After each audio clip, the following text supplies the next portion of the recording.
నీటి ప్రాజెక్టులన్నింటినీ కూడా తొక్కేశారు. నీటి ప్రాజెక్టులను నిర్వహించట్లేదు, రాయలసీమకి అన్యాయం చేస్తున్నారు అని చెప్పేసి వైఎస్ఆర్ కాంగ్రెస్ పార్టీ ఆరోపిస్తోంది. నిన్న రాయలసీమ నేతలంతా కూడా కలిసి తాడేపల్లి వైఎస్ఆర్ కాంగ్రెస్ పార్టీ కార్యాలయంలో ఒక మేధోమదన కార్యక్రమం నిర్వహించారు. ఆ సందర్భంగా మీడియాతో కూడా మాట్లాడినటువంటి పరిస్థితి, ఈ సందర్భంగా అనేక రకాలైనటువంటి అంశాల గురించి వాళ్ళు లేవనెత్తినటువంటి పరిస్థితి. ముఖ్యంగా రాయలసీమ ఎడారిగా మారడానికి చంద్రబాబు నాయుడే కారణం అని చెప్పేసి వాళ్ళు చెబుతూ ఉన్నటువంటి పరిస్థితి. మరీ ముఖ్యంగా రాయలసీమ లిఫ్ట్ ఇరిగేషన్కి సంబంధించి ఏదైతే ప్రాజెక్ట్ ఉందో ఆ ప్రాజెక్టు విషయంలో చంద్రబాబు నాయుడు తీసుకున్నటువంటి చర్యల కారణంగా ఆయన ఆ ప్రాజెక్టుని పట్టించుకోకపోవడం వల్ల, లేకపోతే ఆ ప్రాజెక్టుని గాలి కుదిలేయడం వల్ల, ఆ ప్రాజెక్ట్ని క్లోజ్ చేయడం వల్ల చాలా వరకు అన్యాయం జరిగిపోయింది రాయలసీమకి. సో చంద్రబాబు నాయుడు రాయలసీమ నీటి ద్రోహి అని చెప్పేసి ఒక రకమైనటువంటి అర్థం వచ్చే విధంగా వాదన చేసినటువంటి పరిస్థితి. అసలు సీమ ప్రాజెక్టుల విషయంలో నిర్లక్ష్యం చేసింది ఎవరు?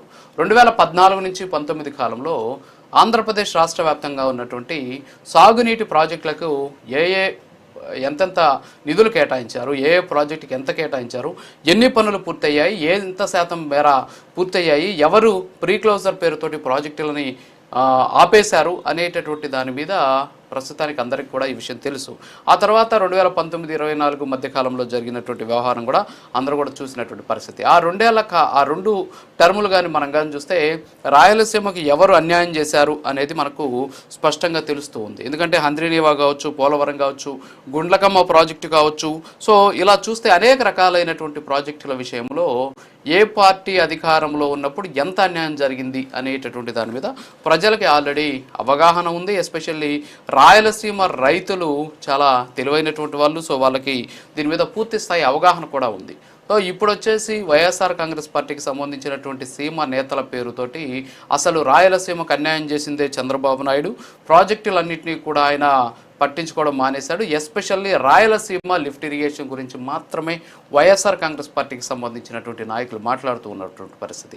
సో రాయలసీమ ప్రాజెక్టు విషయంలో, లిఫ్ట్ ప్రాజెక్టు విషయంలో అసలు ఏం జరిగింది, అసలు ఎవరి వల్ల ఆ ప్రాజెక్ట్ ఆగిపోయింది, ఆ ప్రాజెక్టుకి సంబంధించినటువంటి అసలు వాస్తవాలు ఏంటి, ఎన్జీటీ ఏం చెప్పింది, కోర్టులో కేసు ఎవరు వేశారు, కోర్టులో వేసినటువంటి కేసు కోసం అప్పటి వైఎస్ఆర్ కాంగ్రెస్ పార్టీ అధికారంలో ఉన్న సందర్భంలో ఆ ప్రభుత్వం ఎంత మేర కోర్టు ఫీజుల రూపంలో చెల్లించింది, ఏ మేర దాని మీద స్పందించింది, ఎంతవరకు ఫాలోఅప్ చేసింది అనేటటువంటి వివరాలన్నీ కూడా ఈరోజు మనం చర్చించబోతున్నాం. At the same time prime 9 hot topic విషయంలో ప్రతిరోజు కూడా కొన్ని సాక్ష్యాధారాలతో కూడినటువంటి డాక్యుమెంట్స్ని మనం ప్రదర్శించడం జరుగుతుంది, చూపించడం జరుగుతుంది.